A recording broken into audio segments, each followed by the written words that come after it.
just like nature, waking up soon we will find, dancing breaking till we're done.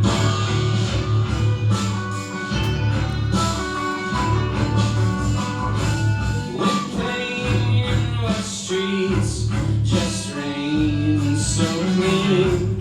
Roll my smoke up, travel around so easy, senses sweet and vain.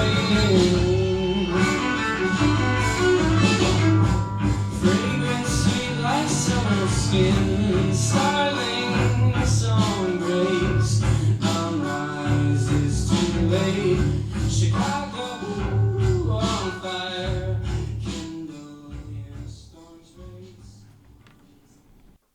Hey everybody, it's time for another episode of DAAAA Chicago 60 Podcast. I am your illustrious host, Justin J. Ward, and do we have an amazing episode for you. We have an awesome special guest. We just did a little bit of his intro right there for you, so we're going to get into who he is and what he's all about in a minute. But this week on DAAAA Podcast, we're talking about folk music in Chicago, partly because of who's our special guest. Then we're also going to talk about performing on stage, music versus theater and improv. Norm and I have done improv and theater. Our special guest does music on stage. We're going to talk about the differences and the similarities so you know what it's like being up there. If you go watch it or if you do it yourself, it's going to be an amazing conversation. We're also going to be talking about the 18th Street Red Line Pilsen stop has got graffitiists, and it's not any good.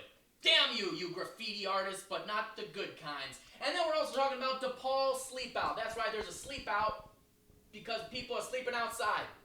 I think it makes sense. We're going to talk about that. We also have potentially one more bonus topic, and of course, we end every episode with the Jack of the Week. It's now time for our very, very special guest and our episode coming right now. It's now time for DAAAA Podcast. Yeah.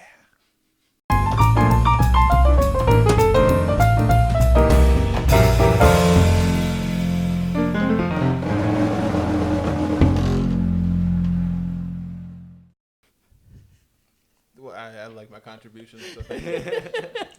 So. That was very nice. Very nice indeed. Gentlemen, cheers to the Cheers, podcast. Prost, Chaim, salud. Salud. Prost. I feel like I'm hiding in a cave here. You moved the bench so I don't even have a seat.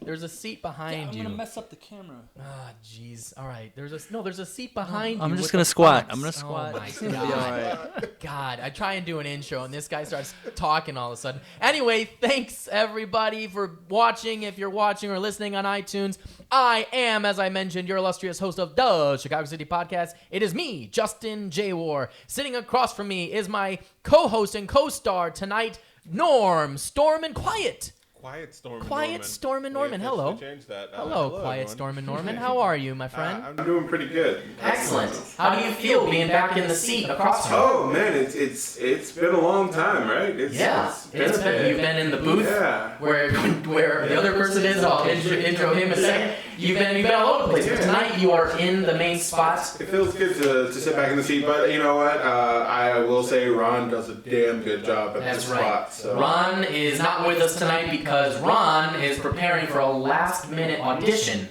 that he got tonight. Yes. That he has in the morning. So, I guess fuck us. So much for this. So much for being part of the company. He's going to an audition. No, we wish him all the best of luck. That's paid, and this is not. So. Godspeed, my friend. So Ron's on hiatus. That only means we have the great blessings of having Quiet Storm and Norman in front of the camera for all of you wonderful viewers tonight. In the booth, we got Joe. Nilo, what's up, Joe? How you doing? Crouched down over there. Hello. I feel like I'm squatting like damn it, what's his name from The Hobbit? Frodo? No. Samwise Gamgee? No, he's talking Gollum. You're Gollum. Yeah. You got Gollum over there. I'm a little guy. I'm just clutching this microphone. You realize you can stand. Like it's. I'm gonna knock things over if I stand. There's And I'll be blocking the light. You guys got great light. The light's fine, Joe. I will cast my shadow upon you. Yes. I will stand up and you will see my shadow. All right. Up Well, here on top of you. look, the sacrifices we all make to put on this Silhouette. show for you, our wonderful viewers. And so that is the C60 crew who's with you here tonight. And now I want to introduce our special guest. This is a very interesting man who I met in very interesting circumstances. So back in the day when I was a bar back at Sparrow, this lovely gentleman sitting next to me was at La Colombe. And I would go and I would get coffee. And I did not know this man at first. And he was so gentle and so nice and so sweet. He would give me free coffees at times. He would sometimes be super nice to me and say, "How are you doing?" And we would have wonderful chit-chats. We had great chit-chats. And I got to know this guy, and I found he's a very cool dude. And he would come into Sparrow, and we would, in kind, provide him with free beverages for all of the freeness that they helped us with. And it was a quid pro quo. Yep, we're using that phrase. So there you go. But this gentleman is very cool. And then we got to talk, and we found out that we both are artistes in a way. And I started to finally listen to his wonderful music. And he is a fantastic, wonderful, super talented, extraordinary folk musician. Do I throw in blues, dare I say, or just folk? Do it. Blues as well. Blues and folk, motherfuckers. That's what he does. It is Elijah Berlow. Hello. All right. Hello. Glad to be here. Damn. How are you, man? God, I'm great after Yeah. that intro. Yeah, man. The best Absolutely. intro I've had. Yeah, well, it's well deserved. Thanks. It's well deserved. For those of you who are listening and are perhaps watching from the onset of the live session on Facebook, you heard some music that was going on. That is your one of your tunes, is it not? That is a tune recorded last October, Nice, live to a video that we did as well. wonderful. Let's And get it the from there. title of that song was, because Norm found it, I didn't. Out to look it up. Dry. Out to Dry. Yep. Out to Dry. Where did you do the recording, the filming of We it? did it on Humboldt and Pulaski, North and Pulaski in Humboldt Park. Nice. At my friend's DIY space called VCR, who's doing Very shows cool. there. Just played there last month actually, and it was great. Wonderful. Yeah. Wonderful. So, yeah, man. So, as I duly stated, I know you from, we've known each other for almost a year now, Yeah. I would say. And now you're here on the podcast with us. It's a full circle. It is a This full life. This life is just a breadcrumb after a breadcrumb. It is. That's what It I found is. out. I have a question for Phil. Is it really pronounced La Colombe? Yeah. Yes. The one with the E at the end. Yes. You don't pronounce the E? It's Nope. French, man. It's French. You It's know, La French. Colombe. La Colombe. Yeah. Oh, well, that sounded much better when Elijah said it. I didn't know that. I always thought it was like La Colombe or something, but, I never said it out loud before, so I guess no one ever corrected me. I would never have guessed that it was pronounced that way, but yeah, now I learned something. It's always good to ask. Yeah, it's always You don't good know to that. inform yourself. About things. Yeah, but like then everyone, if you walk into a store and go, how does the store pronounced? They look at you funny. It's called Kmart. Kmart. It's not Kmart. Kmart. Kmart. No, Norm. Target. It's Sears. I thought the. It's Sears. It's Walmart. All right, but I totally thought the K was silent. It's the Like, dash. are you serious? Mart. What Just is Mart. Why would you not? Why would you not think the K is silent? Also, Every why- time there's a K after a constant. There's a Also, dash. There's a dash, Joe. It's a dash. There's a K and then a dash. They definitely want you to pronounce the K. This is not rocket science. All right, Jesus Christ. All right, I love Joe. Okay, and wait. his- and Now his I comments. gotta ask the second question, which Oh, was man. Elijah. When you encountered Justin, the first time you encountered him, what prompted you to give him a free coffee? The fact and knowing and knowledge that he'd probably give me a free shot. Okay, so you already knew that he worked at Sparrow, and Yeah. you knew it was a business I don't miss investment. much, Okay. Yeah, All right. he's a very clever All right. and astute guy over here. Or did you I just make could- a shitty coffee and you were like, oh, maybe this Jamook. Yeah, this is That's fucking fresh. this You know what happened is I walked in, I was like, hey, I work at Sparrow. I get the free coffees, right? He's like, no, you jackass.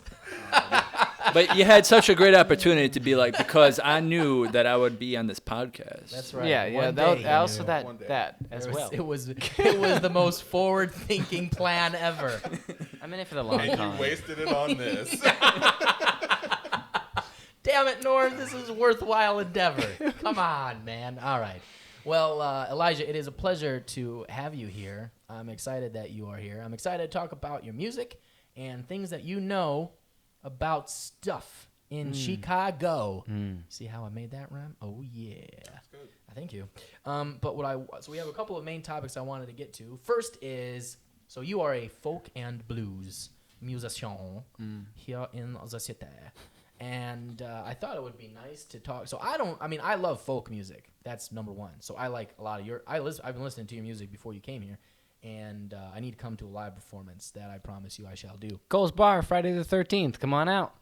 December. This Friday the 13th. 13th. That's right. I saw that. Oh, Is yeah, that baby. that's Start that's this again? Friday. 9 p.m. That's this Friday. That's this week. I have a birthday. That's thing, week. but I'm gonna That's try and just get people to Friday. come No, out for it. hold on. You just promised on podcast just and on said- stream that you would go to his next You're show. goddamn right I did. And I just said I have a thing, and I'm going to hint. bring the people to his thing. Oh, okay. See? Nice. All right. Do that. Way to bring people. He's not coming. I didn't say that. That is not words that came out of my mouth. I'll come. Okay, yeah, just in case. I do come to people's shows, though. When is the next show? Not till 2020. Nice. This is the last show of the year, folks. Yeah. Yeah. All right, well, Okay, well, I am going to do what I said. and anyone else A out thing there, That is a thing that is if going you down. don't got plans on Friday night, Cole's. Cole's Bar. I performed Friday night. stand-up at Cole's. It's Oh, a great venue. It's a great venue and It's a a great wonderful place and venue. a It hub, is. and it's an amazing spot. They treat artists really well. They do. They do indeed. So yeah, let's get into that. So I wanted to first start out. So we're and by the way, folks, you won't be able to see it on the live stream, but we're also going to do an episode of Couch Stories with Elijah afterwards. So we'll find out a little bit more about how he started out and everything on that. Don't want to ruin that on this podcast, but I do want to talk to you about folk music in Chicago and blues in Chicago in general. So Chicago is rather famous for its blues music. There's Kingston Mines, there's blues, there's Buddy Guys. I'm trying to think of where some other prominent spots are. Is blues considered the House of Blues? The giant building? Well, there's also the House of Blues. downtown? No, but there's another spot Oh, across from blues. Kingston Yeah, Mine, blues. Yeah. Just called Yeah, Blues. it's just you're called right. Blues. Roses Lounge. And if you get into one, you basically have Get into access to the the other, yeah. it's you just Yeah. choose which one you want to go to. And I've been to, and they're both wonderful. Yeah. Blues is a little bit more intimate. Kingston Mine is a little bit larger and a little bit more well known, but they both have amazing bands all the time. Yeah. But what I wanted to, so first let's do a little bit of History lesson on the podcast. Yes, I'm going to do my old English voice for this. Yes, hillbilly music. I love how they call it hillbilly music. Fucking Hillbilly music. Yes, those hillbillies. My God. Music. Yes. that's what it fucking says, though. Hilarious. There's a lot of stuff. I'm reading this from The encyclopedia.chicagohistory.org. So I don't know. It seems legit. So it says here. I'm only gonna read the last couple of paragraphs because it seemed like most relevant because everything's like pre-1950s and it's like fuck it. But it says here hillbilly music in Chicago centered around WLS's live national barn dance. National barn dance. Yee-hoo! Is what that was. Okay, cool. Which offered radio audiences cosmopolitan skits side by side with grassroots musicians such as Doc Hopkins. You know him? You know, have you heard of Doc Hopkins? Sure. All right, cool. And these are legit folks. and Bradley Kincaid. You know, don't know of him. Okay. One of the show's clog dancers. I swear to God, it's what it says. Kentuckian Bill Monroe. Man, these names are dope. Returned to Chicago in 1946 to make his first bluegrass recordings with banjoist Earl Scruggs. Oh, yeah. You know of Earl Scruggs? Sure. Are you a Banjoist? do you banjo? A banjoist? A banjoist. Yeah, Banjooey, banjist. guys, Banjooey. I banjoist. You banjist? Ban- And would you consider banjist. it folk blues or bluegrass, your stuff? I would. Yeah, that's. I would consider it folk first. Folk first. Yeah. Okay, cool. All right. Because I like folk and I like all of that. Yeah. It's wonderful stuff. Is hillbilly music an appropriate term? I think it has its roots and origins in like Kentucky and the Appalachian Mountains and stuff. And No, I think that's not like a it's, slur or anything. well, I mean, it is. I think Is if it were, I think they deserve it. Yeah. Is that wrong? Are we gonna bleep that? We're gonna have to bleep that out. No. Hillbilly. Yeah. I mean, it's in a .org page, so I mean, I'm sure it's a classically used term. I wonder where that. Hatfield and McCoy. What a bunch of Mountain hillbillies. people music. Mountain people music. And that wouldn't be close to yeah. I'm gonna take the time in my booth to Google Wonderful. where the Is hell hillbilly where that music term a came slur? from. Joe looks up all of the things. I love that. What is a slur? What is a slur? I can't find hillbilly I anywhere. can't find it. What is it? What do I I want to call know where that these word people? came from. Anyway, let me get back to this history. In the late 1950s, a folk revival characterized by an urbane... How annoying is that voice? Yeah, Brian? horribly. Characterized... In my mind, I'm like, please don't keep that. I wasn't going to, but I just wanted to do it for the joke. I could do a better British accent, but I won't. In the late 1950s, a folk revival characterized by an urbane approach to certain forms of American folk music ascended in national popularity. WFMT's Midnight Special began and broadcast in 1953, while clubs such as the Gate of Horn, which opened in 1956, inaugurated a succession of night spots devoted to the form of entertainment, folk music. The following year marked the founding of the Old Town School of Folk Music, located here in Chicago, which still is in existence today. In subsequent years, other institutions such as the University of Chicago Folk Festival, which started in 1961, and Flying Fish Records, which started in 1974, focused on the work of innovative artists rooted in traditional music, aka folk music. Just a few pieces of Chicago's enduring yet evolving mosaic of folk music creativity. So there's a little bit of history for you. So it started way before that in like the 20s, but I was trying to find like what's the trends in the history of Chicago folk music. And do we have a history of folk music here? We do. This Old Town School of Folk Music is like a thing, man. Oh yeah. I was looking at it and I was like, holy shit, this is a thing. Yeah. We need to go to this thing. They, Yeah. because they teach kids how to play all types of instruments too. Well, usually when I go into that area, they have classes for young kids to learn how to play different types of instruments, and I find it so fascinating that they're trying to teach the history of music, but also just music in general.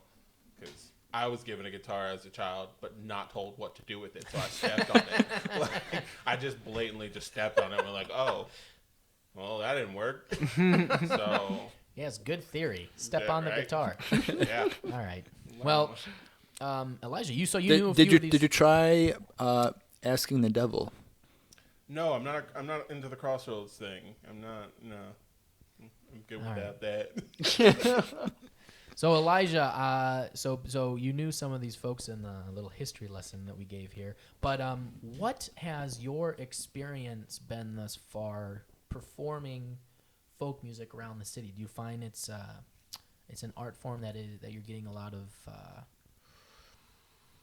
Support. support for? Yeah, support's a good word. Like, Yeah. compared to other genres, how do you find? Well, I think Chicago's big enough where you have multiple genres being supported by multiple different communities, and all of which are really great. And the DIY community that I'm personally a part of has a lot to do with how my folk is informed, rather than like Old Town School. Wilco is based out of here. Bloodshot Records is a huge hub for Americana folk music in general, right now.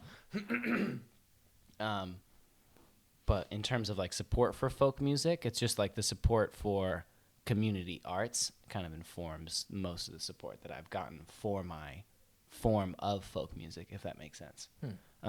Which was easy to find, and I think that's what's kind of crazy about Chicago, is that it is easy to find the support that you need to grow and like find the people that will like sit down and listen to you instead of like talk over you and do their shit, Right.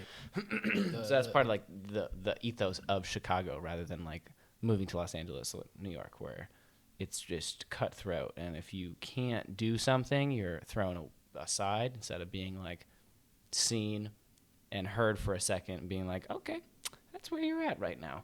Like, let's go to another show and see if you get any better. You know what I mean? Yeah.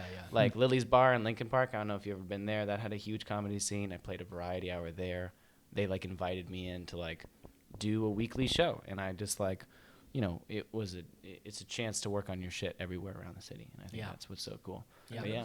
And that's the thing between like the improv community and musicians, is that Oh, yeah. we intersect very much. I mean, there's only so many storefronts. I mean, Yeah. there are tons of storefronts, but like there's only so many hours and minutes you can fill in a time with jokes and music and improv.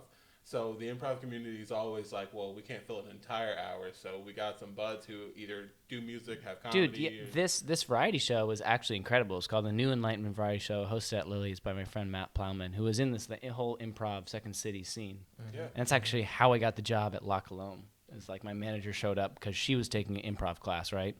But the whole format was like improv group, stand-up musician, improv group, stand-up musician. And it was just like the consistency of it, and because of the environment of like everyone from Second City was doing an improv class in general, so they knew, they were like, let's go and work our shit out. Let's like pan it out. Let's knead it. Let's like, you know, support everyone else. And it was like a huge crowd, and because like improv groups are massive, so if you have like 5 improv groups, you have like a crowd, and it's great.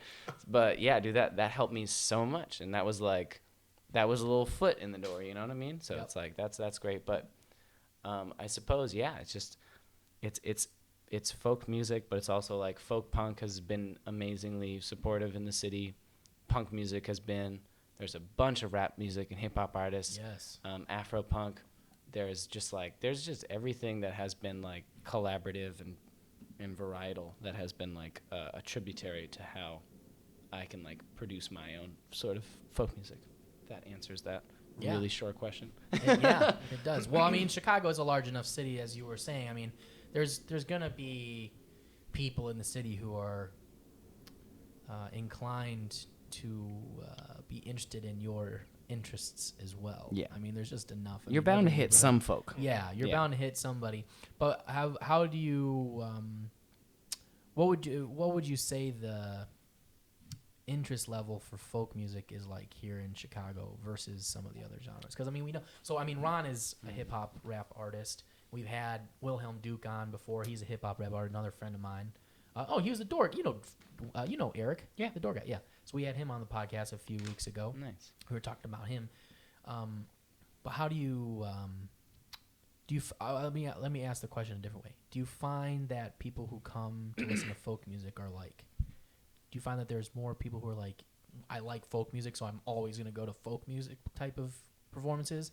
Or do you find that you get people who are like intrigued to learn about folk music that come in? What do you see? Yeah, I mean, I feel like I've found my support and community by what I said. It's just like the DIY community is largely punk-ish music, but like punk as an umbrella term for like indie rock, indie folk, indie punk. Like there's just so much you can umbrella under punk that like some hip hop artists, I'm like, that's just like, that's some punk. Like that's crazy. Yeah. So like within that vein, people are so supportive that they'll like, you know, I like to contribute or like to you know, build a bill that is not just a singer-songwriter or a folk music thing. So it's just like you understand music in a different way each set. So I'll have like at Cole's, I'm playing with Cordoba, who's like a jazz band for all intents and purposes, and Daymaker, who's like a punk band, and then I'm like a folk band.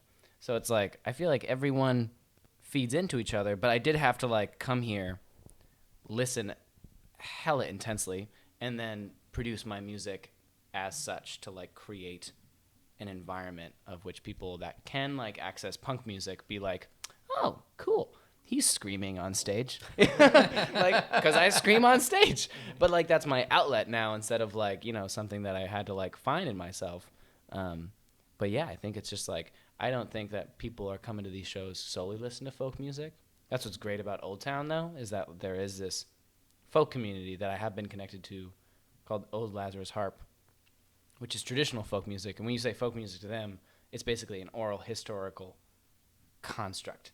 You're talking about like, you know, 1800s Illinois, Chicagoland folk, you know, and they're just like passed down from generation to generation. And they're traditionalists, and I'm not a traditionalist. But having their support has been incredible because they're also DIY. You know, they're like, let's meet at this pub every other Tuesday and play folk music. And that's where I like met all the string players I know. You know what I mean? Yeah, like, yeah. So that's really cool. But yeah, I mean, there's just so many different flavors and so many different communities, but they all kind of combine into just like this vastness of artists who all, you know, go to each other's shows, play on each other's records. All of that kind of collaboration happens. When you said, I might be mistaken, but you said you listened intently when you were first here. Yeah. So were you listening to other artists for inspiration, or were you trying to adapt your own style to fit the audience? Yeah, so I did a little bit of both. I mean, I did soul searching when I came here because I was pretty blues focused, but blues isn't within my historical like outlet, I feel like, honestly. Like I don't know if I could like access those really really intense archaic emotions of blues, but like you can't step away from the blues as a fabric of society. So like what I did was like I played blues a heck of a lot before I came here. I lived in a DIY house that just had like punk show, noise show, punk show, hip hop show, punk show, like so much punk. So I got to like be listening to a lot more punk than I thought I would. And through that, just like watching stage presence, watching instrumentation, and watching presentation, I got to understand and access different parts of my performances that I couldn't understand, like psych folk and like psych pop and like the whole cosmic country like hideout scene too is like hugely influential, you know. It's just like, and I think just like seeing how people react differently to different things made me try out things that I wouldn't have like normally did if I was just like just hanging home some rural place where I was at before, you know. Probably would have stuck with my own thing. But yeah, I think it's a little bit of both. I mean, everything kind of like feeds into each other, and I feel like every time I watch somebody perform, I'm like, how can I copy that? You know, like what worked, what didn't. You know, it's just like you steal things, you fucking take it. I think that's definitely something that the lay person who doesn't perform doesn't understand about people who are artists or performers in general. So, you know, for Norm and myself, if I might watch a stand-up thing or an improv thing just for the entertainment value, but really when I'm watching it, I'm like, I might think something is funny, but I won't laugh out loud. Mm-hmm. It's really only the great ones that really make me laugh out loud. Like if I'm watching somebody of our level or caliber or something, I might be like, oh, that's funny. But it's like an internal, oh, that's funny, versus like me laughing out loud. It's very rare I find that I laugh at other comedians or improv groups unless it's like fucking hysterically funny. Like I don't know about you, but I mean like, so if I was to go to your show, like I would enjoy the music. But as much, I have like a musical ear, but I'm not going to be able to pick up the type of stuff you'll be able to pick up if you go listen to somebody else doing similar stuff or even another genre. Like you'll be able to hear stuff I won't be able to hear. Much like Norm and I might be able to go see an improv show or a comedy show, and we'll be able to see certain things that a comedian is doing, or we like, I don't know about you, but I always try and see if I can guess the punchline or guess stuff that's going to come back in a performance and be like, motherfucker, dude, you just coming, steal. right? It's all about stealing shit. I mean, not like stealing shit, like actually stealing shit, but like stealing. Yeah. It's just stealing. Like, oh, I'm going to fucking take that, because you know? Like every time you take it and redo it, you're not redoing it exactly the way it was. You can never really redo something, especially the same way when you do it. Like for me, on the opposite end is I outwardly laugh at everything only because I know that I've been up there and had that moment where I'm like, this one's got him, and it's like nothing.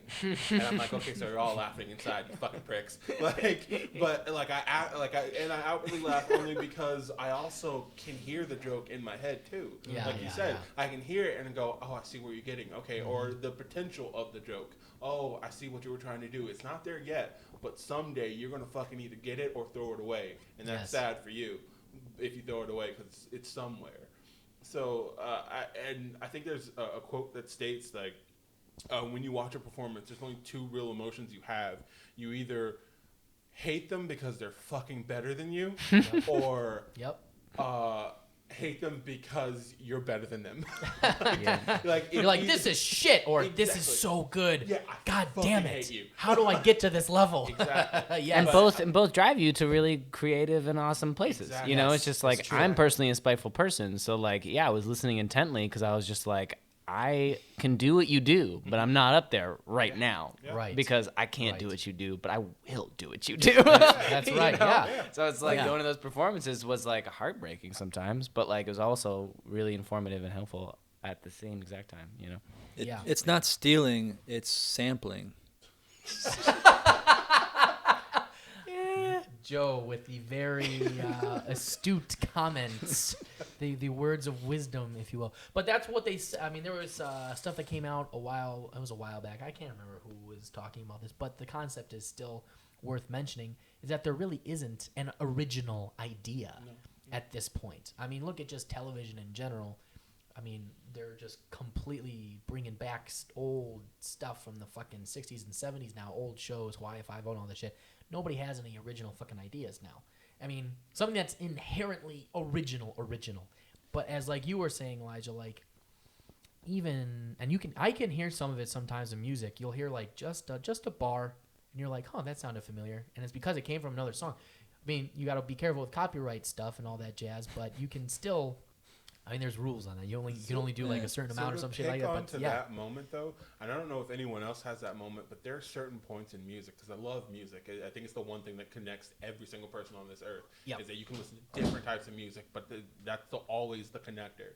And I moved around a lot, so I got into different types of music. There's always this one part in some songs where you hear it and you either want to cry or you play that part over again. It's like a tune. It's a sound. There's just one part where you go, God damn it, that's good. And I don't know what it is, but every time it like gives you chills, goosebumps, whatever. I think that's like the greatest. Like I think that's the gold case. That's the fucking, you know, the key that unlocks everything. It's just that one bit that everyone's trying to get to the point where people go, I have to replay it.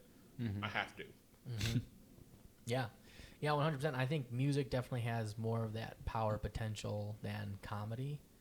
Yeah. Like comedy, I feel like is it's good for the moment. Like like it gives you that momentary like joy and whatever. But I feel like music lingers in your mind a lot more. I find it's very difficult to find a joke. I mean both definitely linger, but I think comedy can create controversy a lot, and that With time. with time, I mean like that is, and the vulnerability of like comedy, I feel brings us to our next section here. It does, yeah. Perfect. I wasn't gonna say anything, but I don't want to say anything. I mean, see, it's But, all like, has its structure, my I mean, friend. like work. It's all. Don't look behind the backdrop. I'm not looking. There's little gnomes with little tools, Oh, and God. the Wizard of Oz is back there. No, I was kidding. Yeah. But I'm saying like when I was working this like variety show, what I got out like I wasn't just looking at the other musicians performing that night. I was looking at the improvists and the stand-ups to also look at what they were doing and steal shit from them. Because it's like no matter what, it's performance and it's vulnerability, and I think the vulnerability of both improv. Like I can't not laugh at improv. I don't know why. I think it's just the awkwardness of improv. But then standing up, you know, it's just like in and of itself isn't so fucking vulnerable that it's just like, it's so beautiful in its own way. But I think like the lingering part that you were just talking about, like I've been to comedy shows where just like, it's not like a joke that lingers, but it was just like, you know, comedy's morality and the exact opposite and contrast I feel like is drama or whatever, you know? So you're looking at it like, how is this pushing society and how is it pushing me? And it's like, is that right? You know, it's like there's always an ethical question. You know, it's just like I've gotten into so many debates about like what you can say with comedy or what have you. You know, it's just like, Right. and it's that's what I think so fascinating. But like, definitely how to be vulnerable on stage, because you see some performers musically, and it's like you're not letting anyone in. You're just like playing in front of people instead of like performing as its own strain or stream of conscious. You know, it's just like. You're not like welcoming, you know, it's just like whatever you want to do. You're not even being like abrasive. You're just there or something, you know? It's like, you know, it's like stage presence really matters. And like, that's what I gained out of those comedians watching them like every week. I was like, wow, holding space. There's definitely a way, like we can notice that with an improvised or improv team or improvisers in general, that what you're talking about. For musicians though, how do you delineate between the two? Somebody who's just playing versus somebody who's performing? Have you gleaned any tidbits where you can tell between the difference? So I can definitely tell the difference. I'm sure you can tell the difference, Norm, as well. And it's very easy in improv to tell who's just there to be funny and who's there to actually be vulnerable and give like a true performance on stage. But for musicianship, I'm curious if there's a way you can tell, or if you've noticed anything like that. Well, I think like it's all comparative. So it's like I compare someone's performance to my own performances. So I look at somebody and I'm like, I'm sure you guys get the same way. It's just like, would I make that decision? Would I say this? Would I say that? Would I do this? Would I say yes to that? Like, you know, it's never saying no in improv, right? Or is it always say, it's always say yes? Well, there's I mean, the rules and stuff you like that. You start at one point, and then once you get into the real weeds, you pay for no-nos, and then later on in your career, you realize you're like, you gotta say a lot I'm of gonna say fucking no. Yeah, I'm gonna say no to that. You jag off. I'll just very, very briefly, the Irish improv show that I do with my two buddies, Kyle and Joe. One of the tenets of improv is don't argue on stage, and our entire show is arguing. It's arguing, like to the point where that's so sick. Yeah, it's brilliant, I mean, the other thing is like we have a really good chemistry, so we make it work. Other teams might not be able to pull it off because it can get you into bed, but you have to have real good chemistry to make that work. Norm and I on stage, when we perform, we could argue with one another, we could make it work, but a lot of people can't do it. So that's why the theoretical rule is don't argue on stage.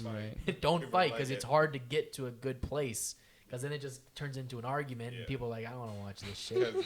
His Irish group, I mean, they bitch for a good 20 minutes, and it's entertaining all the way through. The whole time. That's Even when we're incredible. agreeing with each other, we're still arguing with each other. They're still yelling at each other. For some Yeah, reason. it's like let's go to London. Nah, fuck that. I want to go to Los Angeles. Well, we're gonna go somewhere. Yeah, we're gonna go somewhere, but we're still arguing.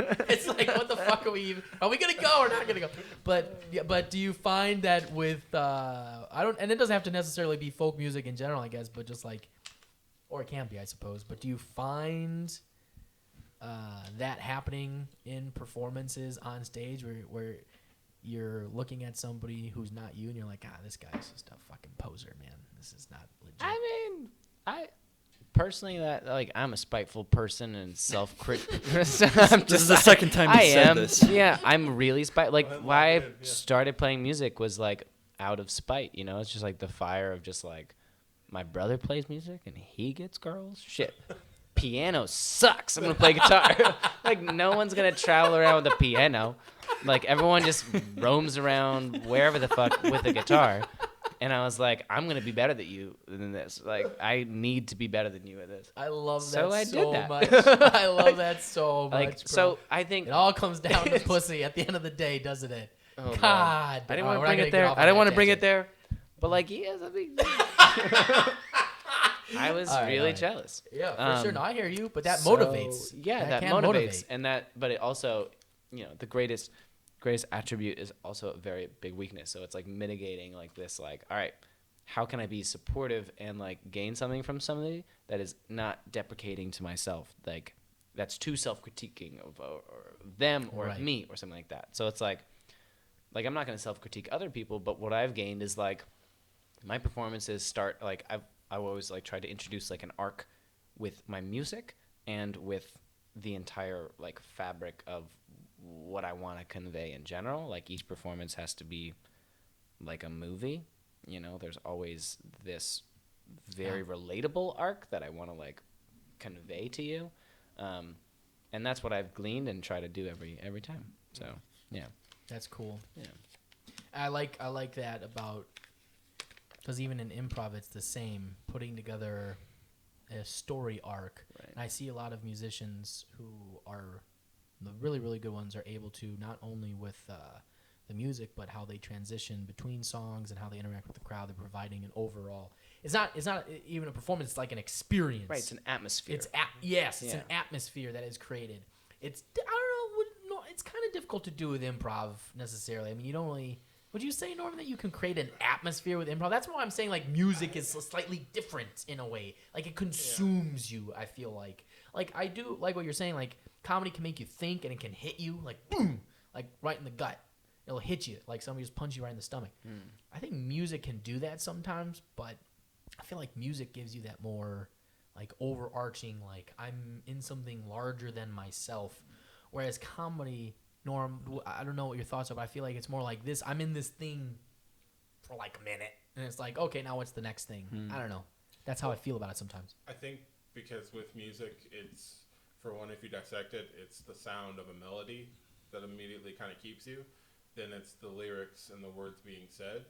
With improv specifically, you have to build an entire world in the first 3 minutes, and then have everyone kind of in the back of their mind know what that world is and understand what it is, and then follow you along on that journey, and then tie all those together in one ending world.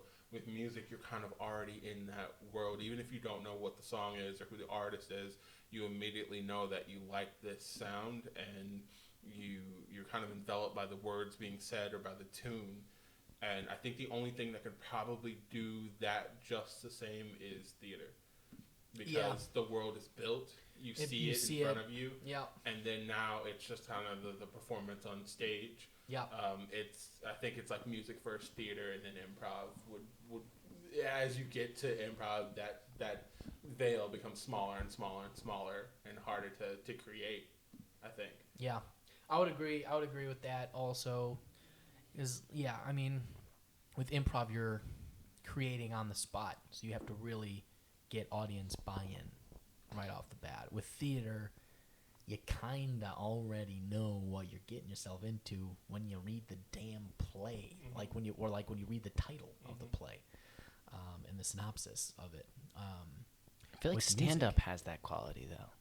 Like I've With the definitely right- been to a with the right stand-up, and I'm comic, trying to yeah. remember like the comic, but he was at the Chicago Theater. It's Eric something, but he's like super vulgar. He has a podcast that's also, I don't know, but like watching his performance is one of the most informative things I've seen in years. It was just like, I don't know how you're doing this right now, but you're talking for 2 hours, and I have not stopped listening to you, and I hadn't done that in probably my whole life. Like I don't know how that has happened. Comedy, I will say stand-up is storytelling. Yeah, It is it's one of the intensive greatest forms of storytelling.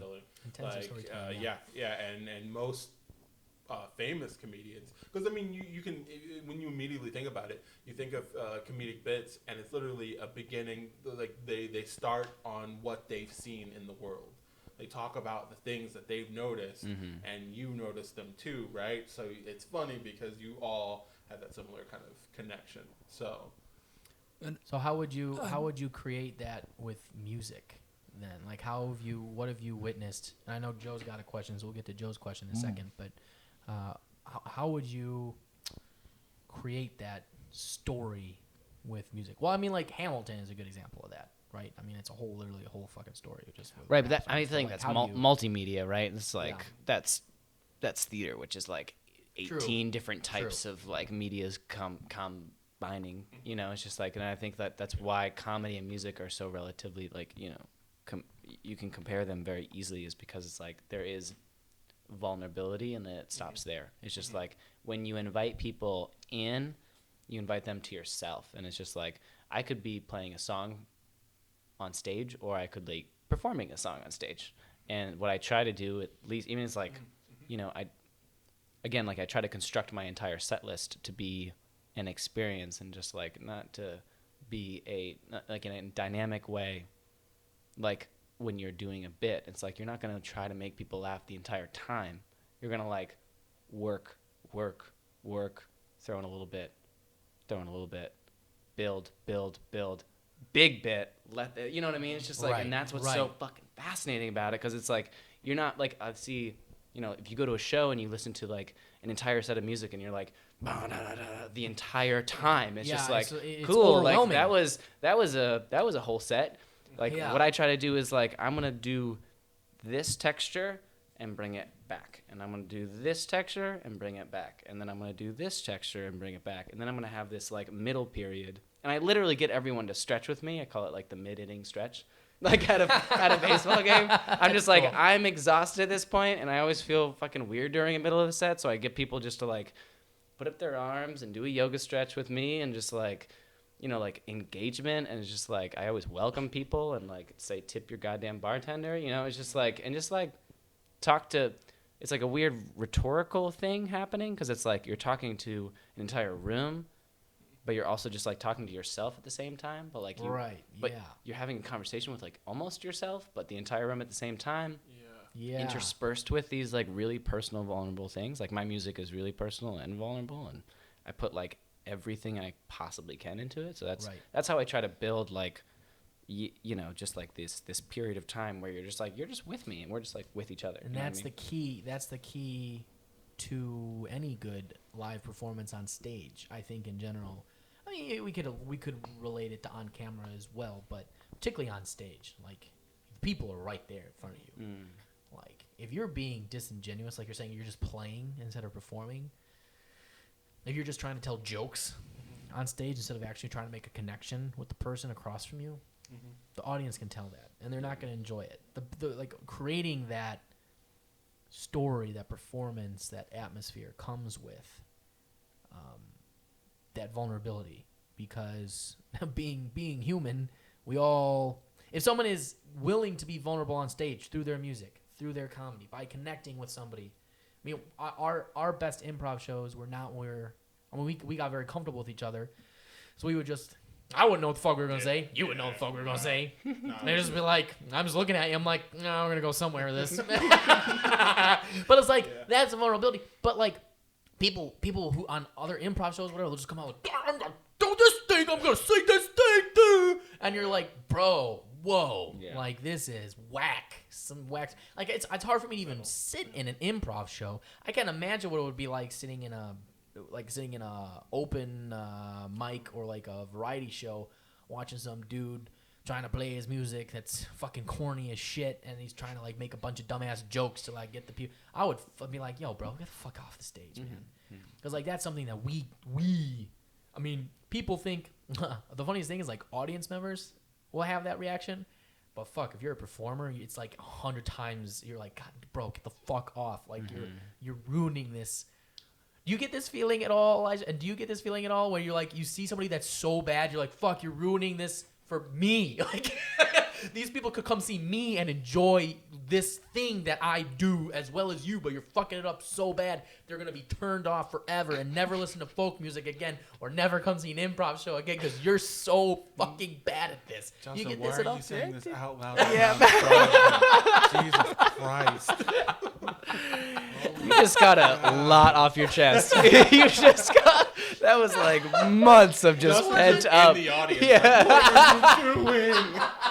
Go home. Just mentally heckling person. I have only heckled one person in my entire life, though. You actually heckled a person? I heckled a person at an open mic when they were doing a comedy bit, and I was like, I just couldn't stand it. It was right after Trump got elected, and they were talking about Hillary, and I was like, put on my worst Boston accent, and I was like, fuck you! And just like, got him off the stage because he wasn't like doing it funnily, like he wasn't. I mean, it was just like, it wasn't crass, and it was just like blatant bad, and I was like, yeah you're ruining this for everybody, and you deserve to be heckled. Like, I'm sorry, like I wouldn't appreciate if somebody heckled me, but like if you're gonna bomb, might as well bomb big. Hard. Well, it's also a learning experience when you bomb. Like, you definitely learn. I love like, a good bomb. Sucks, but yeah, I mean, a good bomb is you a good gotta bomb. bomb. If you can't grow as an artist if you don't bomb on stage, you got a good. If you haven't bombed, I don't trust you as a human. You know? How do you handle? Bomb. I mean, I've definitely bombed. I'm sure you have bombed. How do you deal with bombing once? Chain smoking and Malort. Just like I bombed my hardest. Oh, they're an existential threat. Like this time last year, I played a show at Cafe Mustache, and I broke 2 strings on stage on my guitar, and I had to play my entire 7-song set with a banjo that I had to transpose everything in my head to a different key and in the banjo. And it was like for 4 people, and I was like sweating bullets, and I was just like, I just bombed the worst you could bomb with like a drummer and a banjo. Like, who wants to listen to it was just awful. And I just got outside, and it was like, pretty satisfied with that. Yeah. Like, it can't get much fucking worse At that point, than yeah. that. But You know? always know that it's a shitty night, and it really hurt when like someone comes up and go, "Not bad, good job." Oh, No, yeah. you did really great. I like your chords. You did really great. That's. And you're like, stop I like your talking chords. to me. Yeah. I like your chords. It's like, well, I know I didn't do good. You don't have to do that. Yeah. Stop. Yeah. How do you feel? How do you feel about that? Because I always after performances, you get people who are like, "Oh, that was," and I'm always like, Stop talking. Yeah. "Are you being? How sincere are you being?" Yeah.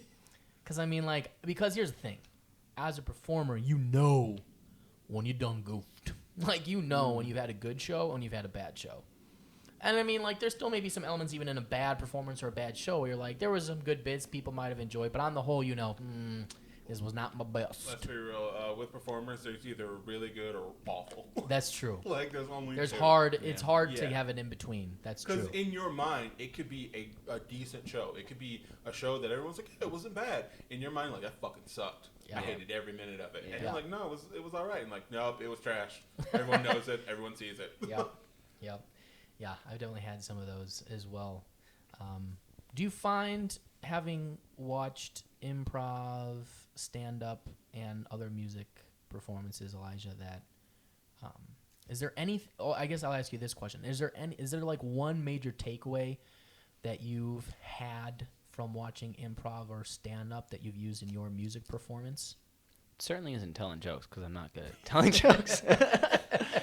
But I think it's just like, at least with stand-up and improv, I mean, a lot of things to do with musicality with watching other musicians, but like in terms of stage presence and like what we were just talking about, like building a world in a flash, like immediately. Yeah. Then I like, when I get on stage and when I start and when I stop, I've started and I've stopped. Like, and when the middle is, and that's like, I'm going to greet you, I'm going to stretch you out in the middle, and then I'm going to say, this is my last song. And people, I think, especially with music, it's like one crazy element is that you know what to expect in a really weird, mythical, mathematical way. You hear something, and then you hear the resolve of it. And then I think, like, the expectation is what, like, pulls you to that resolve. And I think with a performance, if you know what to expect, it gives this, like, incredible base where you can just, like, oh, fuck, I can just be myself. You can like sit in it. Yeah, you can just sit like in sit it. in Like, it. all right, this is what and I'm getting myself people into. will feed this and be like, oh, this is his like last song. Like, shit, okay, yeah. Or like, this is the middle of the set, And I think building expectation within like an understanding is just like incredibly helpful. And improv does that. Like what you said. It's just like, this is how it's gonna go. And I've seen bits go so far down the rabbit hole where at the end the people are just like, Where the fuck are we? Where are fuck? we? Yeah, it's just like it's Yeah. so great because it's like you've built this master universe where it's just like you're in it, And I try to So Have you seen that in music performance? That type Yeah. of phenomenon? Oh yeah, with people who are just out the door great, It's just like the most fantastic performers. It's like I went to really good shows where it's like the music is fantastic, but then there's just like you go to the show, you know what I mean? Like you watch like professionals like at like those big stadium shows or whatever. It's just like that's just messed up. Like a tiny little human being like miles away from you when you're a stadium seat you've bought for like $300 at the last minute, or it's just like, and they're inspiring you over like screens. It's just like that's not like a easy or like a product thing, It's just like those people are like performers down to the bone. Yep. And they build that incredibly well. I think that's where like the rhetorical things, it's like when someone's like, how you doing tonight in those big stadium shows, it's not like, how are you guys doing? It's just like, I'm doing fucking great. How are you? You're going to feel fucking good too. And it's not like I can translate that into my own performances because I ain't going to be playing stadiums I'll be in heaven maybe or something, but like the shows that Heavenly I'm Stadium doing, sounds it's great just like, to me, yeah. I want to do that. But I Yeah. mean, for my performances right now in the venues that I'm playing, it's just like we're all in fucking same room. I'm going to see you after at the bar. It's just going to be, right. and it's going to be great. Buy me a shot of Malort. I will say I love one of- Malort, by the way. Oh, I don't it's great, know isn't if it? you guys It's knew like a that about me. grapefruit, I mean, like yeah, a little grapefruit. I I love it. I mean, I'll Yeah. drink it, but not. I love Not bringing this willingly. up. It's such a divisive It liqueur. is. It is a divisive. You can be liqueur. like, I kind of like Jaeger. It's like, I kind of like Jaeger too. But Malort's like, I fucking hate Malort. Yeah, that's I used true. to Yeah, fucking yeah, love yeah, Malort yeah. for an Yeah, improv yeah, show. Like on stage, I used to drink it on stage, and so we made a big pitcher mixed with a bunch of stuff, and then we had to take it as a shot at the end. And I got so used to the taste, and I was like, "This shit isn't bad." No, it's but it was like Malort, good. sweet tea, Ugh. Mountain Dew. Like it was some toxic shit. But what I was gonna say is one of my favorite concerts was actually Behind a Pillar. Like, I paid a shitty amount of money, and I enjoyed the fuck out of this concert. And there's just a giant pillar, and I'm like, yeah. Yeah. That's Loving it. And every once in a while I go,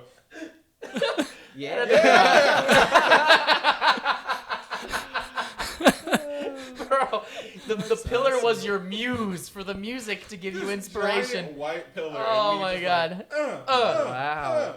Like, Why is this big black man dancing with this pillar? It's so bizarre. hey, everyone was high there anyway, so it did not matter. Oh my god, that's fucking hilarious, dude. Oh my I was god. also going to say one more thing. I think this is just a request from me to you. I think one show, you should finish on this beautiful point song, and then when you write like the last chord, just go scene, and then just walk away. Just go scene, Scene. and, Scene. and then just walk away. Or fin. give it a French variation. That's such a good idea. Fin. And then Like just for walk any, off. like if you perform with improvisers, like there should just be one moment where you're just end scene, and then just leave. and then just leave. I do that in normal life, so I'd love to do that. perfect. on stage. Yeah, do Yeah, it on that's stage. great. Yeah. Just Yeah. like, oh, that's fantastic. Well, this has been a wonderful conversation. I'd love to keep it going, but I have another amazing thing that we can talk about. Well, amazing is a relative term for this, but it's still in line with what we were talking about. So moving right along, in other news, real quick, I want to talk about what's going on in Pilsen. So Norm found this story from blockclubchicago.org. Not yet a sponsor, but can be at any time. We are more than happy to take sponsorships. We're open. We're open to it. So just saying, That was really subtle. we're available. Pretty please. We'll bring you pie. Anyway, so what happened in Pilsen was this is a little bit horrific. So there were the 18th Street L line, which I believe was a red. Pink. It's pink. Pink. It's Oh, pink. pink. Thank you. I've been there. Yep, I've So the spent a pink few line- times there. All right, just like I've been there a few times. I've been this next song on 95.5 Smooth Jazz. Goes out to the pink We're line. going out to the pink line. The and, pink line girls. was named the most romantic of all the L lines. Of That means course the it cleanest was. And the least That's- smelling. No, like it was based on a study of misconnections on Craigslist.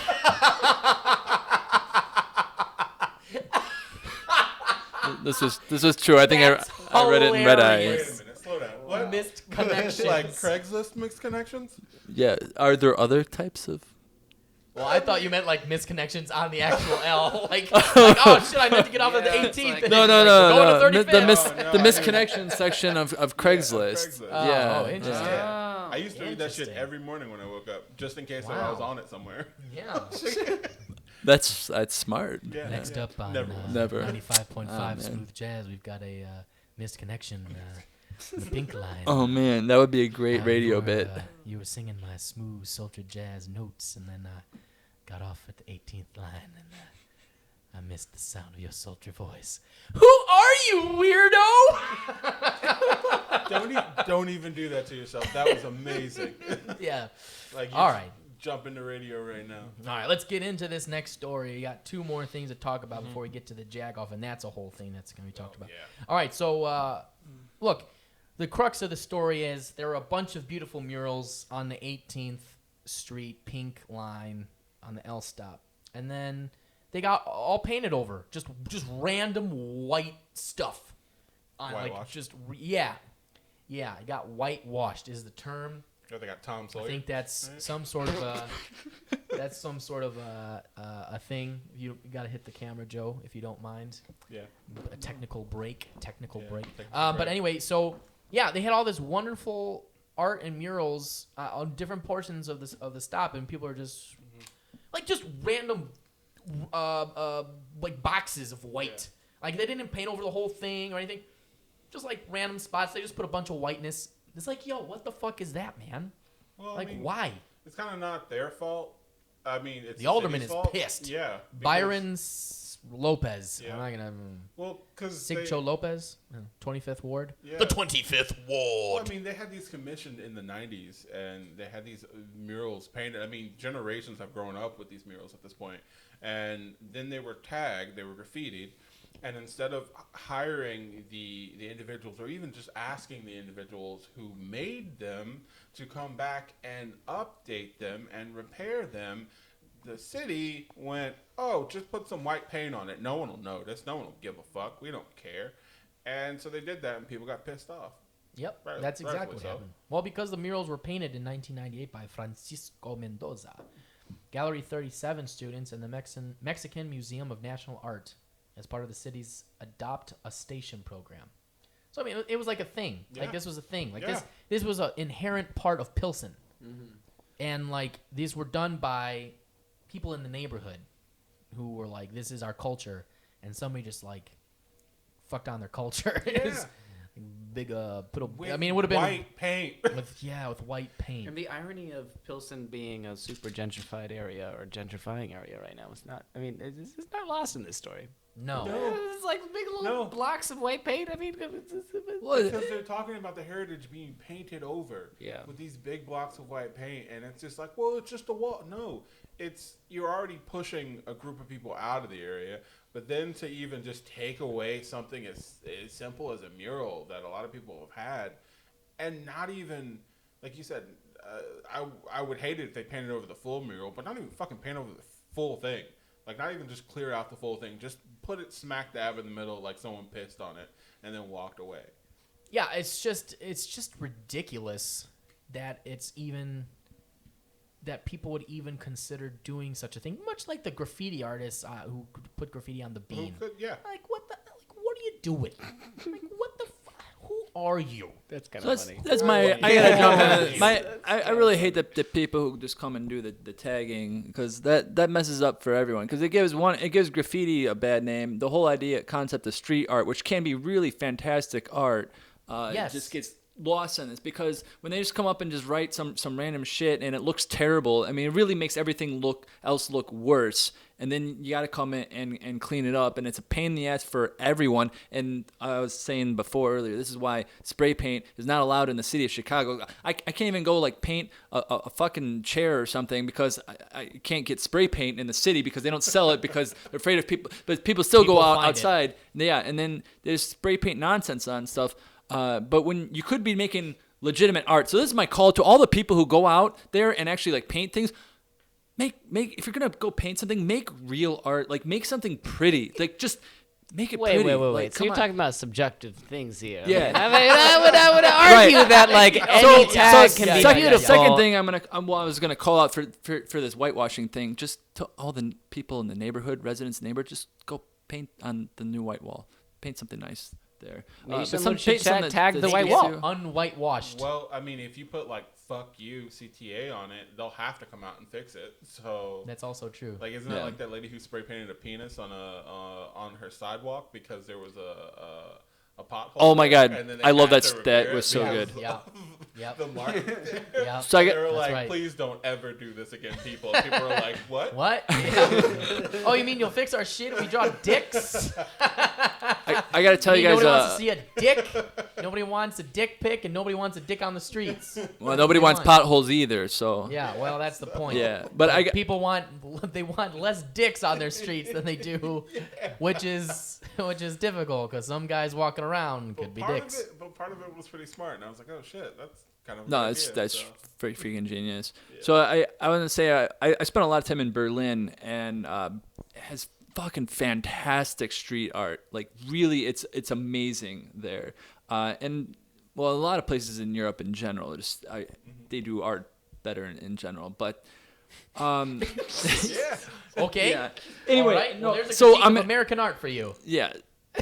Jesus Christ. So, but I was just going to tell a story about my favorite piece of street art that I came across in Berlin, which I highly recommend that people go and check out. I mean, yeah, it's amazing.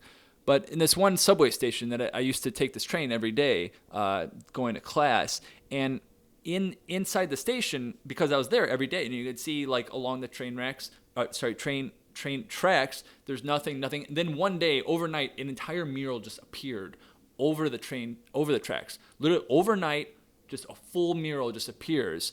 So where the people had to paint it had to be on the tracks to paint it. And the whole mural was a birthday message. It said happy birthday, and it was this full, I can't remember what the whole image was, but it was a really nice, pleasant scene. And it said happy birthday to so-and-so.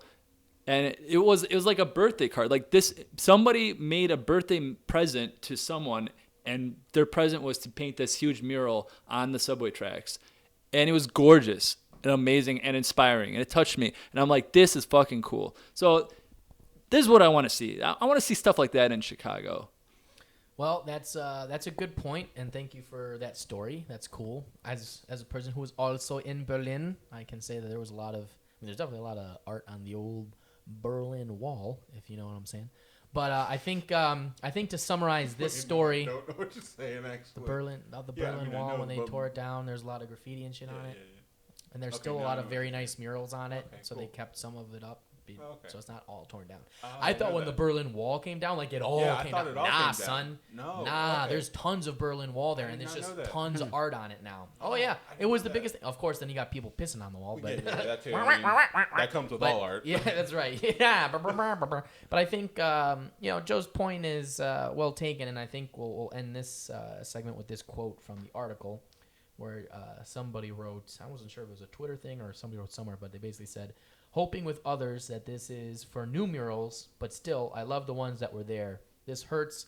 Wish CTA would have given some type of notice at least. So, thanks, CTA. But for those people who are in those neighborhoods, I mean, maybe it gives, it sounds like it was done by this one guy or maybe a couple of people. So now maybe some new artists will have the opportunity to show their stuff. Yeah, or come back and refresh it and leave it the fuck alone. I love that. I think that's leave it. I go in with what Norm said, which I don't think Norm said earlier, which I don't think we mentioned. But he was like, that even the tagging, even though as I just said, I don't like it, but he said it's still part of the city, and it's still it's actually like it's art on top of art, sort of like the resampling, and it's so you're making something new. So even that is better than the white wall. Mm-hmm. Yeah. Yeah. Elijah, any final or parting thoughts on this white washing of the murals? I'd say the tags and everything are street art. I think anything you see on the street is street art. Yeah, it is. Yeah. That's what I would say. I mean, I think like I just want it to be prettier. But like that's the thing though. What's pretty? I'm gonna leave it with that. That's all. That's just gonna leave it. Yeah, that gets into a deep. That's just like that's a whole thing. We don't have time for that today. You parse out that and you everything's closed by the morning. I still gotta also shout out. I was telling them before this. There is a sort of tag. It's writing anyway. It says "Made You Look," and there are numerous murals, gigantic, like maybe 20 to 30 foot long, tall murals that say "Made You Look," and they're painted. I've seen at least 3 of them in West Loop, very high up on the sides of buildings. I've seen from like looking outside of the L, writing the L going by. I don't know who's doing them. I assume that they're all done by one person, and I assume that there are several other places in the city. I have Googled this before and not come up with anything. So if anybody knows, or keep your eyes out for them, because I think this would be a really cool thing to go and discover all the other locations that somebody has gone around and just painted giant murals that say "Made You Look." So, all right, well, look out for that, Chicago. Yeah. Look out for the "Made You Looks." And We're gonna be the first to announce this, but Yes. maybe it's on. now some artist is thoroughly pissed if they ever listen to this podcast. All right, well, with that, moving right along in other news. All right, another interesting story. Very, very briefly. So there's this, Elijah, did you hear about the world's biggest sleep out? No. Oh, well, let me tell you about it. So the people world's in 50 biggest? cities around the world, including Chicago, are choosing to sleep outdoors. This was last Saturday night. That's what happened this past week. Their goal was to bring attention to all of those who don't have a safe place to call home. That sounded so condescending. More than 100 people will sleep outside in the cold on DePaul University's quad as part of the world's biggest sleep out. Organizers said that there were about 9,000 people in Chicago who are experiencing what they call street and shelter homelessness. So students at DePaul who have witnessed the problem now said they're going to do their part and sleep outside with them. Sorry. Did It's the they goal go is to find? raise- Did they go find a homeless person and Nope, invite they're them just to gonna share be their one. dorm for the night while they slept outside? Yeah. That's Nope, what I they're was just going to be one. They're hoping to raise $50 million and have 50,000 people sleep outdoors across 50 international cities, including London, Manila, and Barcelona. Wait, how are they getting the money? Where did the money I come don't. in? Donations, I Nope, guess? doesn't Okay, say. yeah. Yep, the donations, I suppose. About 50% of what's raised in Chicago will be put toward helping people who are homeless in the city. That's the gist. I was really hoping that Hey, it was let's help the homeless by being homeless. I was hoping that it would say 50% Sounds of the brilliant, people, kids. 50% of the proceeds will go to helping homelessness outside of Chicago, like around the world. And like, wait a minute though. Wait a minute. So you're sleeping outside to help people who are sleeping outside in another place? That seems so You ridiculous. said Manila. At least Manila's warm. What do they do? They just go cuddle up next to. Hey guy, I'm here with you. What are you doing? Get off my stoop, bitch! This is my box. I peed on this. This belongs to me. Who the fuck do you Why think don't you you give are? me like $20 instead? Don't sleep with me. Nah. No, we're raising money for you. Am I gonna get it like today? Well, I don't really know how it works. Oh, so That I'll meet doesn't you- help me. I'll meet you back here tomorrow. Okay, I'll wait. Yeah. Why don't you just give me $20 or like a home? No, I'm gonna sleep with you. Yeah, to Joe's point, are we swapping? Because stupid. if I'm gonna sleep outside, then why not someone like that's insane to me. I get the point of it, I get the purpose of it, and in some sense, it's a beautiful thing. But then in other ones, it's just like, wait, what the fuck are you doing sleeping outside? It's just such a college thing. Chicago, in the winter, it's cold outside. Yeah. If you have the choice to stay inside, do so, because they don't have the choice to stay inside. It's so fucking stupid. It's an awareness thing, right? I Yes, guess, it's an awareness thing. Would you do it, Elijah? I mean, it's good. I don't know. It's not real. Like I don't know it's if I would. Or you I don't would, you. but d- it's like I don't think it's. I don't like it because it gives them the sense that like, oh, I know what it's like, or oh, I know how you feel did because I've done. something. Right, No, I did no, something. I you, think it's slept more. you of- don't. It's not like I know how it you- feels, but it's you like don't. the awareness of you're bringing to the systemic problem is massive. So that's interesting. But will like they it. get that through? What say what? Will they get that through? Like, let's say we get a whole, because I know what the fuck I was like in college. My immediate thought would be like, oh yeah, we're gonna fucking go outside and we're gonna drink. Yep. I'm gonna get fucking blazed. Yeah. I'm gonna get really drunk. I'm gonna sleep outside. And maybe you fucked in a sleeping bag. I don't know. We'll see what happens. Like what's going down in this area? Like what is really And happening? if I get really cold, I'm gonna go back I'm inside. gonna go home. Like, Yeah. I'm gonna go to McDonald's because it's still open, and then I'm gonna go home. Like that's what I'm gonna do. So like, part of me is like, I understand it and I get it, and it's a beautiful thing in the thought of it, but then in the actual The practicality and what's application. actually gonna happen. There are other things. I don't believe that the awareness is more because you'll look at it and go, oh, that's nice. Not gonna fucking do anything about it. Right. That's one interpretation is, oh, that's nice. Look at these kids. The other one is my thought, which is, look at these dumbass kids.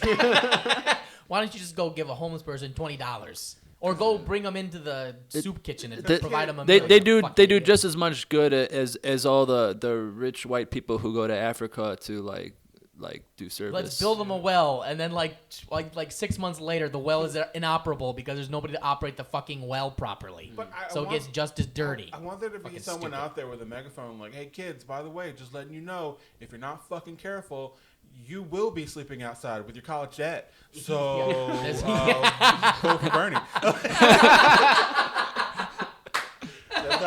Or Warren in this case, or Warren as well. But Those no, are your two options. Yeah, it's. I mean, it's an artistic thing. So in that idea, it is amazing. But then in the actual, it's kind of like when people when they do not parades. They're not called parades. What are they called? Protests. Like Another word that starts with P. What is it? Basically What is it? a parade protests. at this point. yeah, it's become a parade. There used to be yes. times that protests point. meant something. Yes, They were yes. important. They had a sense of importance. Now they're an Instagram shot.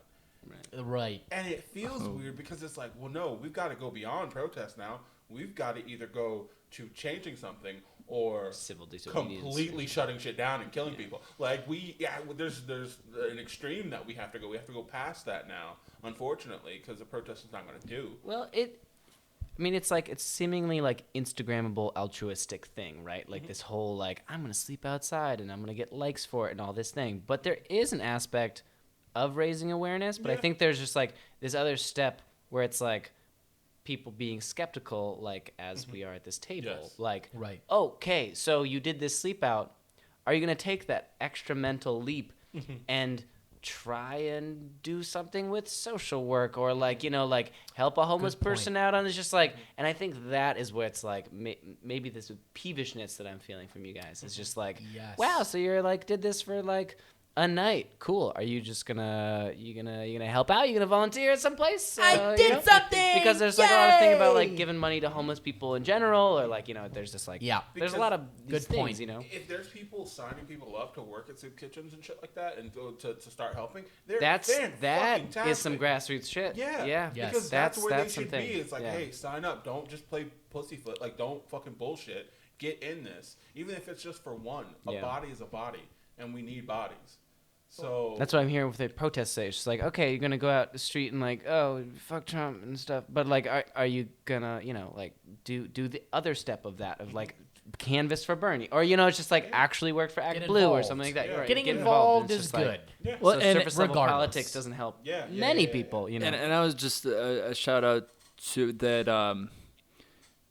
The weather is a big problem here, and so like it's not just like I've encountered so many people who are like, no, I have enough food. People who are out in the streets asking for money. I just need gloves. Like, yeah, they're cold. Like they need places to sleep. They need clothes. Yeah, something to keep them warm. These are real needs. There's a lot of people that have and Donate an old coat. Yeah. Give up Yeah. some gloves you don't need. Do you need those 3 pairs of gloves? Exactly. Perhaps give one to the homeless. I mean, at least that's It's something not. They're that's not more just than hungry. Like, hey, I'm so cold. I'm gonna wear these 2 pairs of gloves. But- and Can even I gloves have don't one? I matter have when- No gloves. Oh no, but hey, I know how you feel.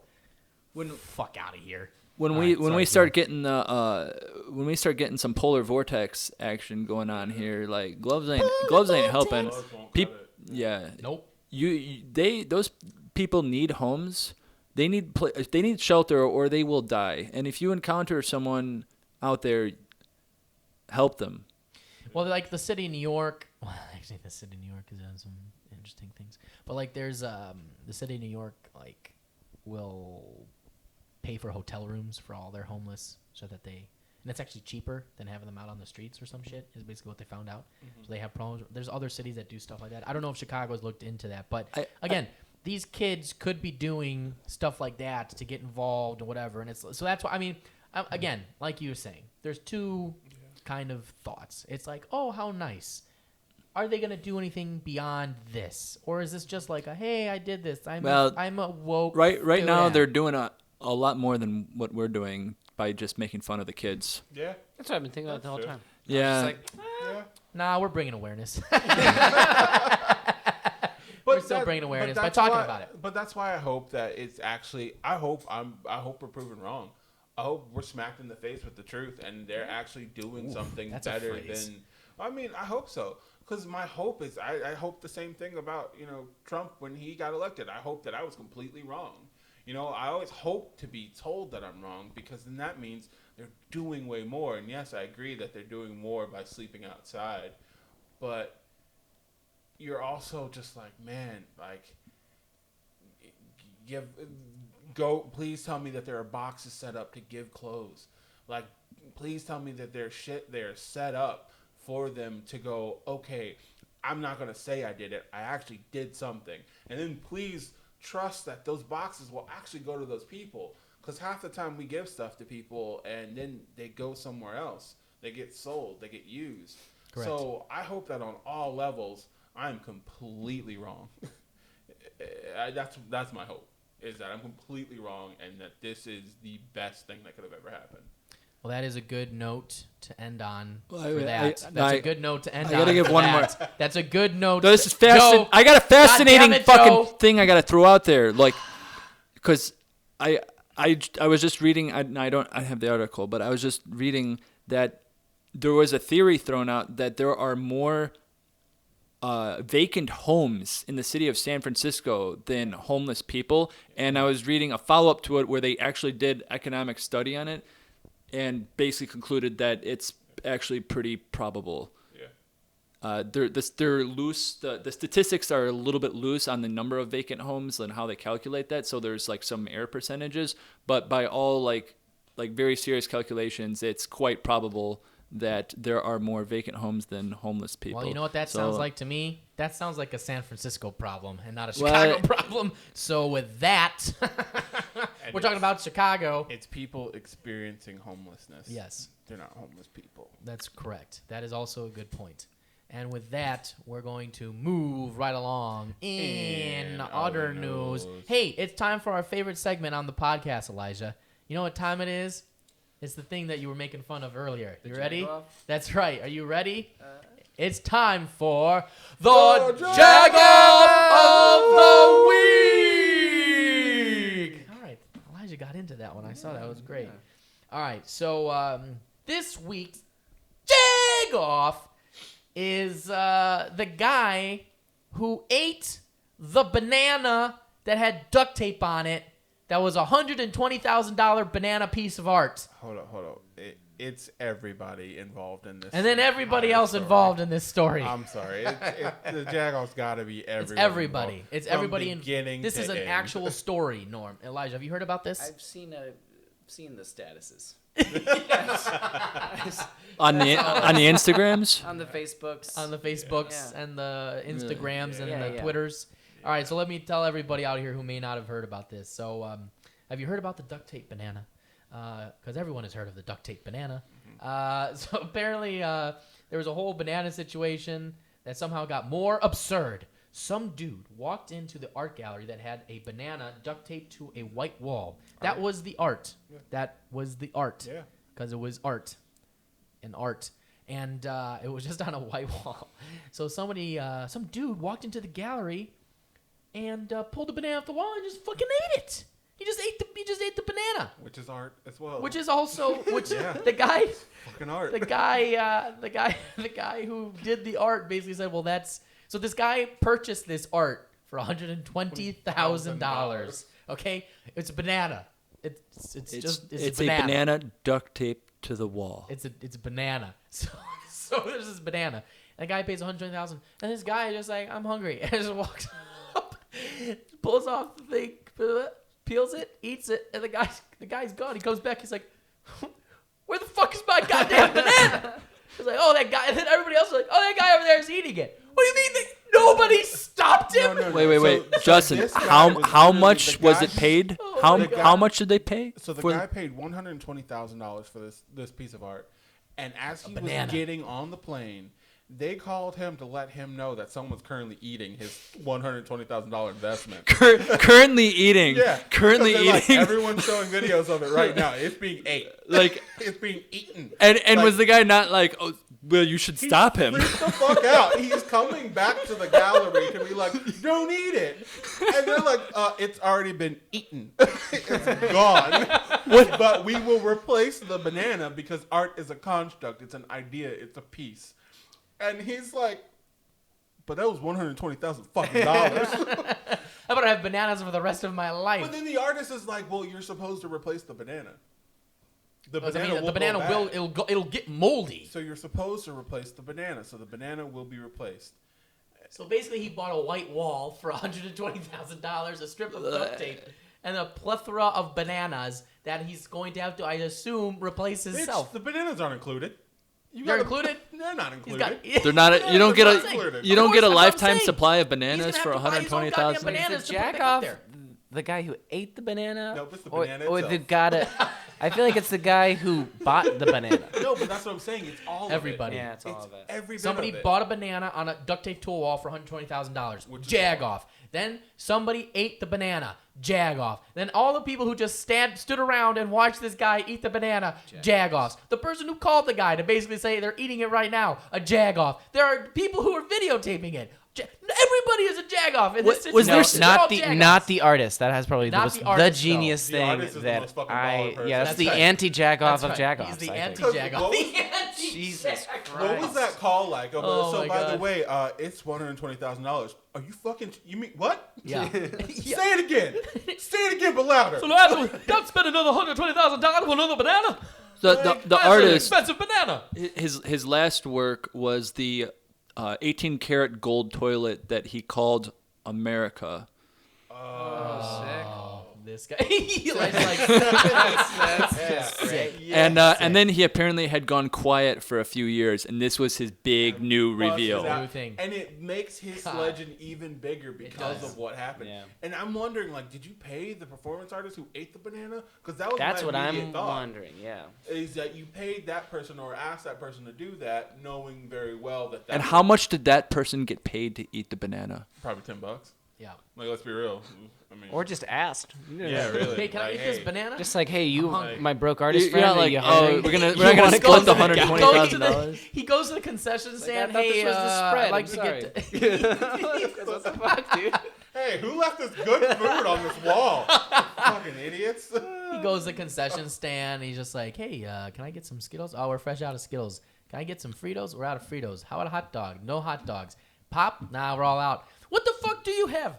There's a banana over there. You got it. Yeah, I'm hungry, motherfucker. So And were the security guards the guys who were fired from Epstein's cell?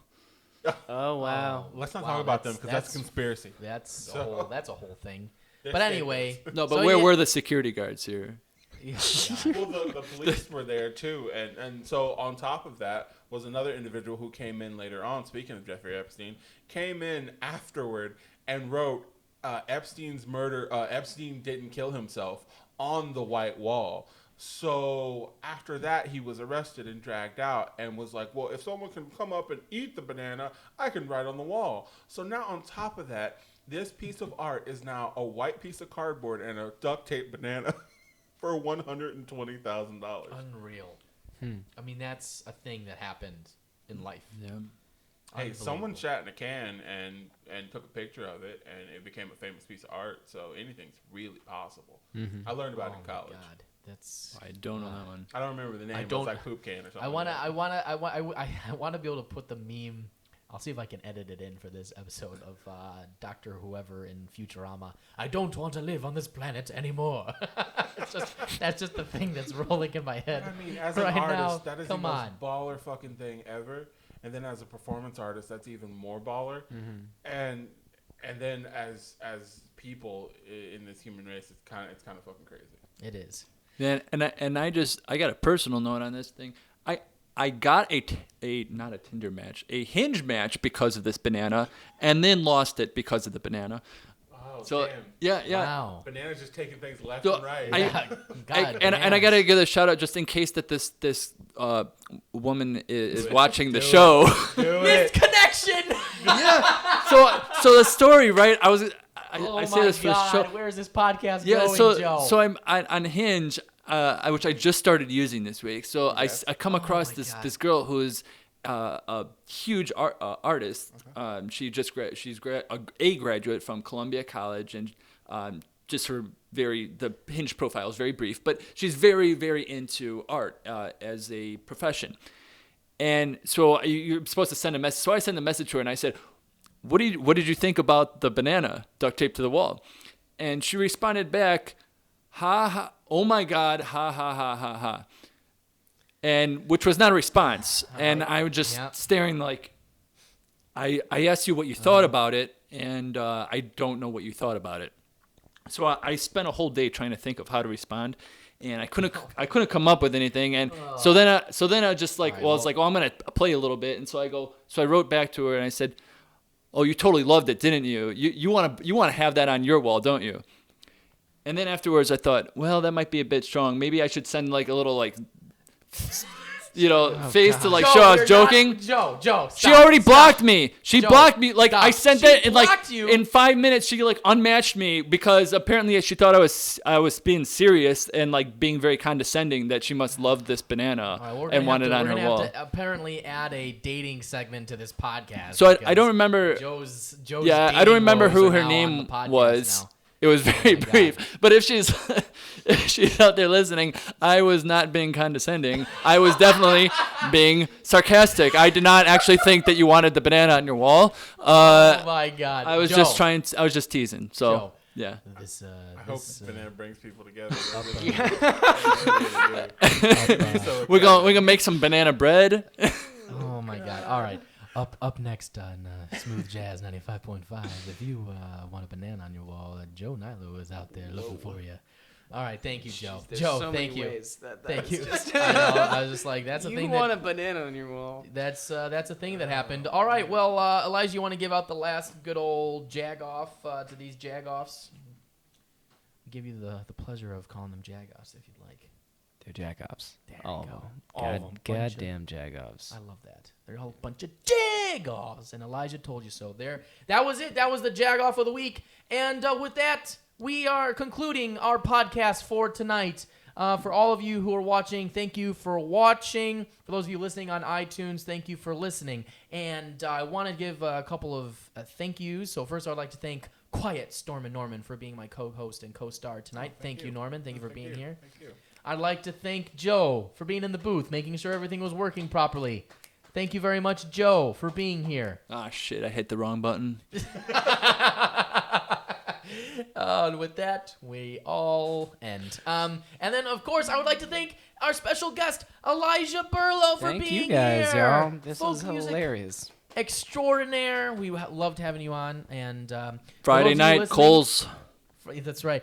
For those of you listening, we will be having another segment called Couch Stories. We're going to interview Elijah and learn a little bit more how he got into folk music and everything. I think we got a little brief history of it, but we're going to ask a few more questions, put him through the lightning round. So go on YouTube and look for that. That'll be coming out in about a week or so. So check that out. That additional content you can only get on YouTube. So if you're listening to this and you enjoyed it, well, go to YouTube. If you're watching or if you're listening, go to YouTube, hit subscribe, and that little notification bell. It helps us out. More subscribers means more people get to listen to our wonderful content. And then ooga booga baga booga wooga and do that. So that's going to be cool. And then if you, hey, yo, what up, Norms? That's cool. Then you can also go to Facebook and look and go to Chicago 60, SIXTY.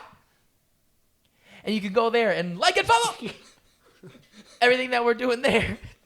So you can go and do that. Hey, we got Instagram. So you could go to Chicago _60. For those of you who are watching, you know. For those of you who are listening, you don't know, but Norm was mimicking everything I was saying. But go to Instagram, Chicago _60. That's the numbers this time, 6 and 0, and follow us there. You can also, if you're listening to this on iTunes, hit the subscribe button and please leave us a 5-star review because that really helps us out and helps more people when they type in Chicago, find our podcast, so they can learn about amazing artists and musicians like Elijah, so they can go see the performances and things like that, and also learn about cool, funny things going on in the city like the DePaul Sleep Out, the Pilsen Graffiti, and all that cool and fun shit. So please go and follow us on all those platforms. We're going to be on Spotify soon. We're going to have a Patreon account. We've got brand new stuff coming out in 2020. New websites, all good stuff. Fun for you. Short films, comedy sketches. We're doing a lot of stuff, aren't we, Norm? Oh, lots. A lot of stuff. And with that, I want to throw it off to Elijah. Elijah, where can people find you? You got a show this Friday at Cole's Bar, right? Cole's Bar, Milwaukee, 9 o'clock. California. You can find me on Spotify. You just type in my name in Google and you'll find me. Fine. All right. So type in sure. Elijah Berlow. We're going to tag him and put all of his stuff in every YouTube video description, as well as in the description of all forms of media, so you can go and find him there. Just click the little description, the little arrow thing, and in the description, all of his stuff will be there. So go and do that and follow him because he's awesome. And I've listened to his music and it's fucking phenomenal. So go do that, please, and thank you. So with that, gentlemen, we have to do our last and most favorite phrase of all time. Yeah, it's the bottom one on the sticky note. And that... Thank you, Norm. Thank you, Norm. there you go. And that is... Bear down! down! Fuck the Packers! All right, thank you, everybody. We shall see you next week.